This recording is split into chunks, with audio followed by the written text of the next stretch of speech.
Wow! Hello, good evening, and welcome to the Late Night Sleepover Show, ang late night talk show, kung saan sa oras ng pagtulog ay i-interviewin ko ang ating guest sa kanilang bedroom at tatabihan sila sa kanilang pagtulog.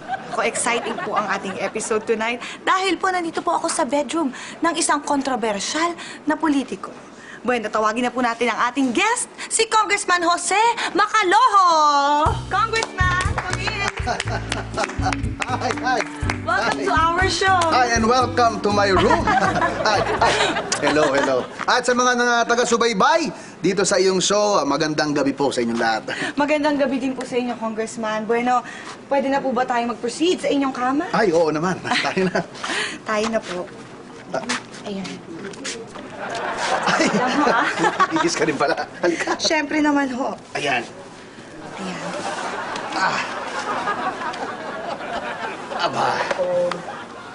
Ayan ako. Halika. Congressman, parang Tabi tayo. napakaganda po ito. Ih. Napakaganda po ng inyong kama, ha? Ay, talagang maganda yan. Simpleng-simple, pero class A na class A ang quality niyan. Ano ba? 10 lang kami meron sa buong mundo. Meron itong kamang to. Kita mo?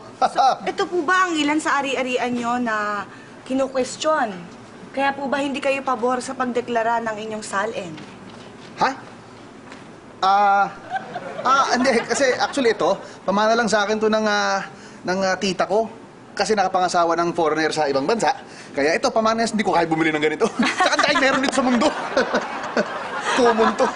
Sige ho, Congressman. Sumaiba naman ho ako, no? Sige. Congressman, napaka-fresh niyo po. Talagang fresh na fresh po. Parang hindi po kayo pagod. At parang kahit very late na po, parang hindi pa rin po kayo matutulog. Ay, oo. Totoo yan. Hindi nga ako inaantok eh. Bakit naman po? Ang haba na itinulog ko kanina sa Congress. So, natutulog po pala kayo sa Kongreso. Bakit ho? Dahil ho ba, wala kayong ginagawa? Actually, antok na nga ako eh. Ang busy ko kasi kanina sa Congress. Tulog tayo ha. Sige, sa pagtulog Papuyat naman na nga ho. ako eh. Nakakatulog pa ho ba kayo, Congressman? Hindi po ba kayo inuusig ng inyong konsensya dahil po sa mga katiwalian na ginagawa niyo sa taong bayan? Anong sabi mo? Ako, Congressman, ang ibig kong sabihin, nakakatulog pa ho ba kayo ng mahimbing? Kasi po, malapit na po ang eleksyon. Di ba, Congressman, hindi po ba kayo na-excite? Oo naman, excited ako, no? Nakakatulog ako sa gabi, pero siyempre, paputol-putol. Ay, naku, bakit naman ho? Ang dahil ko kasing death threat eh. Pero okay lang, sanay na ako. Ngayon, okay na ako. Oo, napansin ko nga ho, ang dami niyo hong guards sa labas kanina. Tulog na tayo? Late na eh. Halika na. Sige ho, Congressman, bago po tayo tuluyang matulog meron lang po akong huling katanungan para sa inyo, no? Sige. Kayo po ba yung laging nasa blind item na binabaeng kongresista na mahilig sa mga lalaking gwapo? Congressman, bakla po ba kayo?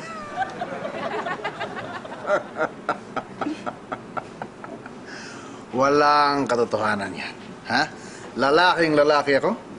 At alam mo naman, dami-dami kong dinidate na babae. Lalaki ako. Oo nga, Congressman, napansin ko nga ho panay ho kasi ang hawak niyo sa legs ko. Congressman, bad yan Ako? Wala. Wala akong ginagawa sa'yo. Bueno, sinong humahawak, umihimas-himas ng aking legs? Ha? Ay! Ay! Ano to? Kung, ano ka ba? Arjun, di ba sabi ko naman sa'yo, may interview ako ngayon, bakit nandito ka nga aga-aga mo? Bukas ba tayo? Sorry ko, ha? Oo. Hindi ko kasi alam na ngayon yung interview nyo, pero nung nakita ko sila, dito na nagtago. Pero sige, sama-sama lang tayo matulog, di ba? Ang baba. Oo.